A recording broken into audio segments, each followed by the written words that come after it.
नमस्कार दोस्तों, मैं अजय कोसले और मेरे YouTube चैनल टीच विद एके में आपका स्वागत है। आज हम क्लास 5 के लेसन 1 द बैलून मैन उस पाठ से व्याकरण खंड में यानी कि ग्रामर खंड से आज हम मैं इंट्रोगेटिव सेंटेंस बनाना सीखेंगे। मतलब कि इंट्रोगेटिव सेंटेंस, सिंपल वाक्य से इंट्रोगेटिव सेंटेंस बनाना सीखेंगे। तो चलो अब वीडियो हम शुरू करते हैं। दूसरा एक्सरसाइज है वो है मेक इंट्रोगेटिव सेंटेंस। मतलब मेक मतलब होता है बनाना और इंट्रोगेटिव मतलब होता है पूछताछ करने यानी पूछना। और पूछना को क्या बोलते हैं? सीधी सी बात, सवाल। पूछते तो उसी को है ना, तो सवाल वाक्य बनाएंगे। सेंटेंस माने होता है वाक्य। आज हम क्या बनाएंगे? प्रश्न वाला वाक्य। जो उत्तर दिया हुआ है उसका हम क्या बनाएंगे? प्रश्न। उत्तर दिया हुआ है उसका हम क्या बनाएंगे? Interrogative sentence. उसी चीज को आज हम यहाँ बनाएंगे। यहाँ जो वाक्य दिया हुआ है, जो मैंने लिख दिया है, वो क्या है? वाक्य है जो उत्तर है। क्या है? उत्तर है। हम उसको प्रश्न के रूप में बदलेंगे। किस रूप में बदलेंगे? प्रश्न के रूप में। लेकिन इससे पहले मैं आप लोगों को एक नया चीज बताने जा रहा हूं, जिसको आप पहले देख लो। वो नया चीज क्या है? जब कभी भी अगर हम प्रश्न बनाते हैं, जब कभी भी हम क्या बनाते हैं? प्रश्न बनाते हैं, तो उसमें हर प्रश्न में क्या, कौन, कैसे, कहां, है ना, क्यों, ये सब आता है। आता है कि नहीं? इसी को इंग्लिश में बोला जाता है क्या को? व्हाट। कौन को? हु, है ना? कौन को? हु। कैसे को? हाउ। कहां को? वेयर। क्यों को? भाई। क्या कहा जाता है? भाई। क्या को? व्हाट। कौन को? हु। कैसे को? हाउ। कहां को? वेयर। और क्यों को? व्हाई। और ऐसे ऐसे बहुत सारे शब्द हैं, है ना? लेकिन ये सब क्या है? प्रश्न वाले हैं। अगर यही शब्द रहेंगे तभी हम उसको प्रश्न मानते हैं। मानते हैं कि नहीं? हाँ। और ये हर प्रश्न में ये शब्द रहता है। इंग्लिश में बोलेंगे तो what, who, how, where, why, which, when, how to, how many, ये सब रहता है। और इसी को शॉर्ट फॉर्म में बोला जाता है। शॉर्ट फॉर्म में WH। क्या बोला जाता है इसको शॉर्ट फॉर्म में? छोटे रूप में WH। जहां WH का प्रयोग हो गया वहां आपको समझना है ये प्रश्न वाले शब्द हैं। हर में WH है?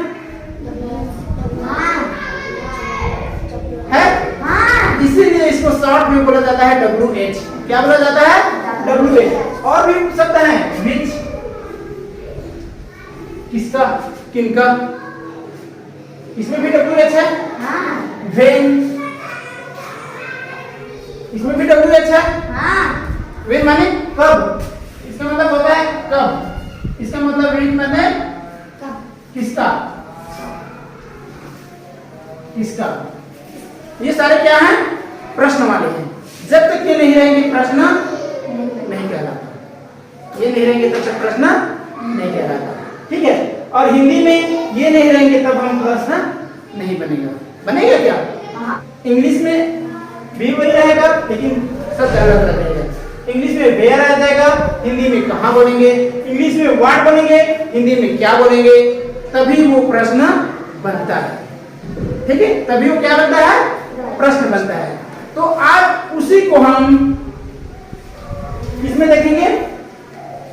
एक वाक्य ले लिए हैं, हमारे पास अभी 3 वाक्य हैं, उसमें हम उसको प्रश्न के रूप में बदलेंगे। कैसे? मैं इंट्रोगेटिव सेंटेंस। चलो हम उसको बना करके देखते हैं। किस फार्मूले में पता है? इस WH के फार्मूले में। किस फार्मूले में? WH। WH को समझ गए ना शॉर्ट में, है ना? ये सारे जितने भी प्रश्न वाले शब्द हैं उसी के रूप में बनाएंगे। ठीक है? चलो हम शुरू करते हैं मेक इंटरोगेटिव सेंटेंस, माने हम वाक्य को प्रश्न में बदलना। ठीक है ना? तो पहला वाक्य दिया हुआ है हमारे पास क्या, Ramu is a balloon man. Ramu गुब्बारे वाला है। रामू एक क्या है, गुब्बारे वाला है। अब हम उसको किसमें बनाएंगे, प्रश्न बनाएंगे इसका। इसमें क्या लगा है, फुल स्टॉप लगा हुआ है। क्या लगा हुआ है, फुल स्टॉप लगा हुआ है। तो ये सामान्य वाक्य है। ये क्या वाक्य है, सामान्य वाक्य है, सिंपल वाक्य है। इसको हमको प्रश्न के मतलब इंट्रोगेटिव के रूप में बदलना है। इसके लिए हमें क्या करना है, अगर सिंपल वाक्य है, अगर हमें इंट्रोगेटिव में बदलना है तो इसके लिए एक फार्मूला है WH वाला और एक फार्मूला है जो ग्रामर की विधि से जाएंगे। दोनों ग्रामर की विधि से है ना, तो एक फार्मूला दूसरा है जिसमें हम प्रश्न बदलेंगे, वो इधर देखते हैं। तो हम पहले क्या करेंगे, इसमें वाक्य को देखते हैं। इसको बोला जाता है सब्जेक्ट। नाम को क्या बोला जाता है, सब्जेक्ट। उसके बाद उसके लगा जाता है, उसको बोलता है हेल्पिंग वर्ब। ये क्या है, हेल्पिंग वर्ब। हेल्पिंग वर्ब, ये क्या है, हेल्पिंग वर्ब, सहायक क्रिया।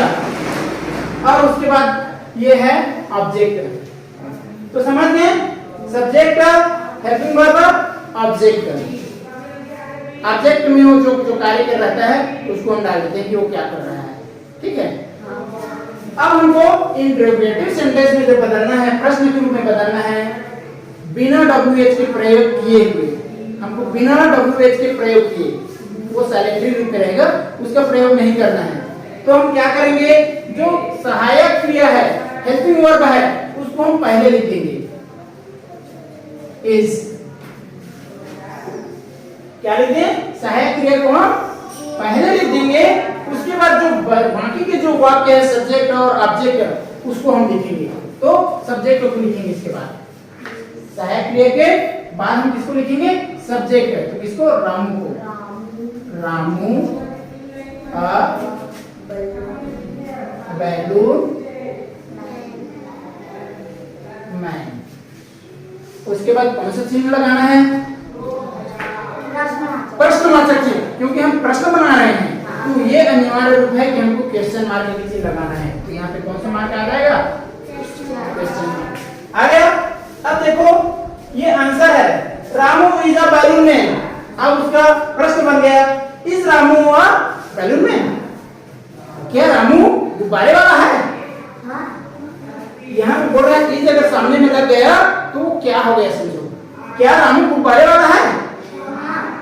तो उत्तर में क्या आएगा, रामू वाला गुब्बारे वाला, रामू गुब्बारे वाला है।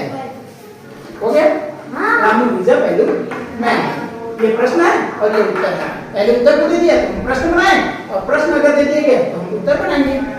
ठीक, उसी प्रकार दूसरा में भी है, children were playing in the garden. बच्चे गार्डन में खेल रहे थे। हिंदी में क्या होगा, बच्चे गार्डन में खेल रहे थे। ये सब्जेक्ट है, ये हेल्पिंग वर्ब है और ये ऑब्जेक्ट है।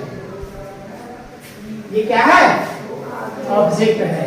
ये सब्जेक्ट है, ये हेल्पिंग वर्ब है, सहायक क्रिया है, और ये ऑब्जेक्ट है।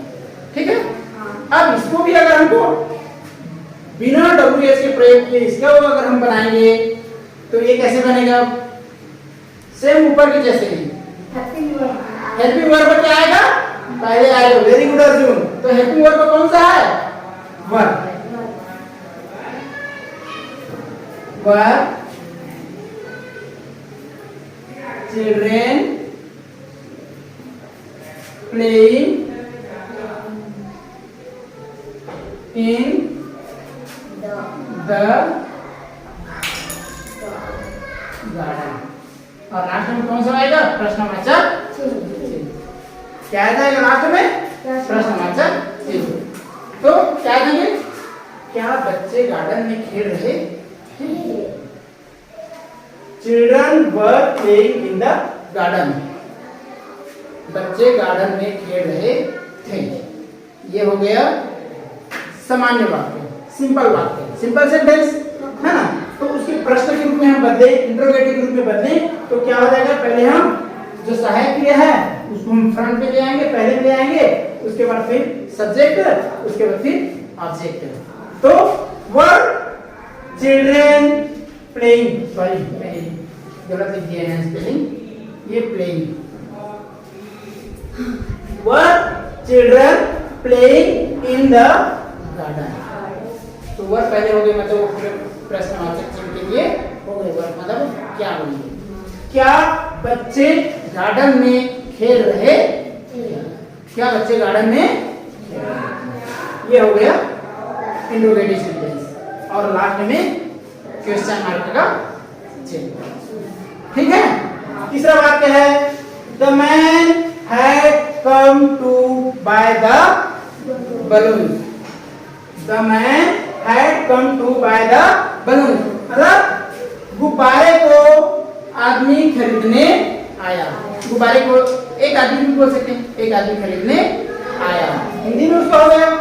अब इसको हम को सिंपल वाक्य को इंट्रोगेटिव में बदलना है, तो किसके साथ, WH के साथ, किसके साथ, WH के साथ। और एक बात और बता दूं, ये जो है सब्जेक्ट है, ये हेल्पिंग वर्ब है, और बाकी जो है ऑब्जेक्ट है ना। तो हमको WH के साथ हेल्पिंग वर्ब का प्रयोग करना है, और वही तो WH है वही हमारा सब्जेक्ट रहता है, क्वेश्चन में सब्जेक्ट के रूप में वही इसी के लेंगे, उसी के बदले में फिर सब्जेक्ट आता है ना। तो चलो हमको WH प्रयोग करना है, तो इसका हिंदी अनुवाद है गुब्बारे को आदमी खरीदने आया। तो इसके लिए हम कौन सा इंट्रोगेटिव, कौन सा वर्ड का प्रयोग करेंगे, हु का, कौन का, हु, हु का मतलब होता है कौन, हु का मतलब क्या होता है, कौन। तो हम सबसे शुरू हम किसको लिखेंगे, WH में हु, हु, उसके बाद helping verb had, helping verb had. अब बता दूं जो ये सब्जेक्ट है वो क्या हो जाएगा, विलुप्त हो जाएगा, क्या हो जाएगा, यहाँ से विलुप्त हो जाएगा, क्योंकि ये आंसर में रहेगा। तो ये उत्तर तो ये है, तो प्रश्न बना रहे हैं, तो ये क्या हो जाएगा, यहाँ से कट जाएगा, इसको नहीं लिखना है, क्योंकि उसके बदले में हम लिख दिया हो, यानी कौन। यहाँ पे पता चल जाएगा कि कौन है, वो आदमी है, कौन के बदले में उत्तर में क्या है, आदमी है, तो ये कौन आदमी को हम हटा देंगे। अब केवल हु यानी कौन है सहायक क्रिया, उसके बाद जो बाकी जो ऑब्जेक्ट है कौन है, come to buy the balloon, और लास्ट में फिर क्वेश्चन मार्क चिन्ह। अब हो गया कौन गुब्बारे को खरीदने आया, बन गया प्रश्न, आदमी गुब्बारे को खरीदने आया, प्रश्न है तो कौन गुब्बारे को खरीदने आया, हमारी इंट्रोगेटिव सेंटेंस में बन गया ये।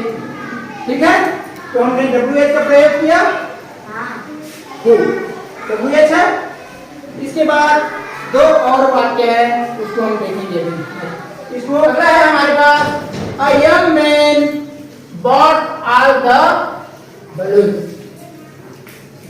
एक जवान आदमी ने सभी गुब्बारे खरीदे। इसका हिंदी में क्या होगा, एक जवान आदमी ने सभी गुब्बारे खरीदे। अ young man bought all the balloon, एक जवान आदमी ने सभी गुब्बारे खरीदे। ठीक है, अब इसको हम इंट्रोगेटिव सेंटेंस में बदलेंगे। तो हम क्या करेंगे, मैंने आपको बताया ये सब्जेक्ट है ना, और इसमें हेल्पिंग वर्ब नहीं है,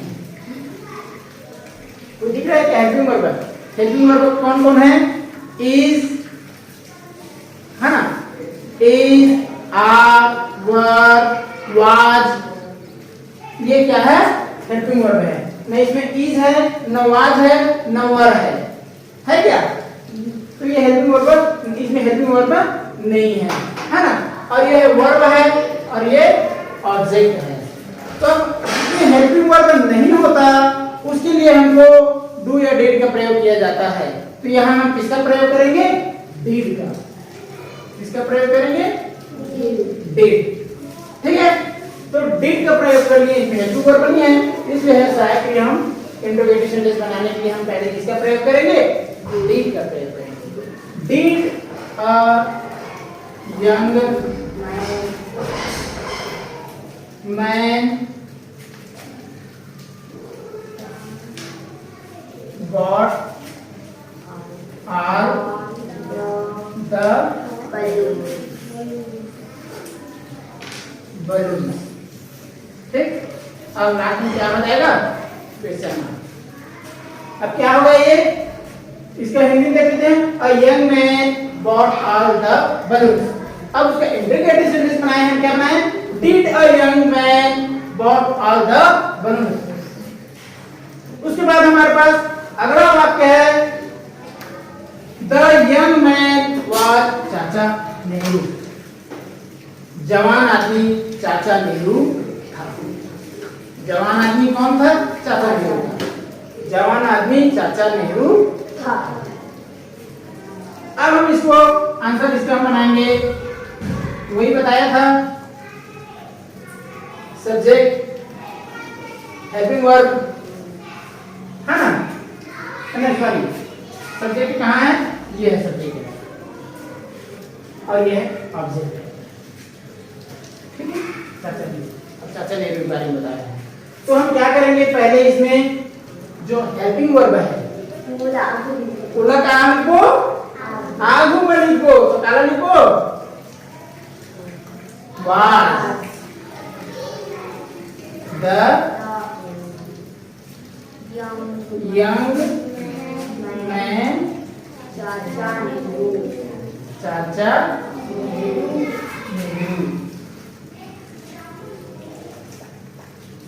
लास्ट में कौन सा मार्क आया जाएगा?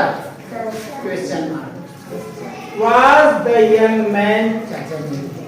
क्या जवान आदमी चाचा नेहरू थे? क्या जवान आदमी चाचा नेहरू थे? हाँ, बोल दिया। द यंग मैन वाज चाचा नेहरू। जवान आदमी चाचा नेहरू था। ठीक, एकदम सिंपल। तो इस तरह से हमें सिंपल वाक्य को, सिंपल सेंटेंस को इंट्रोगेटिव सेंटेंस में बदलना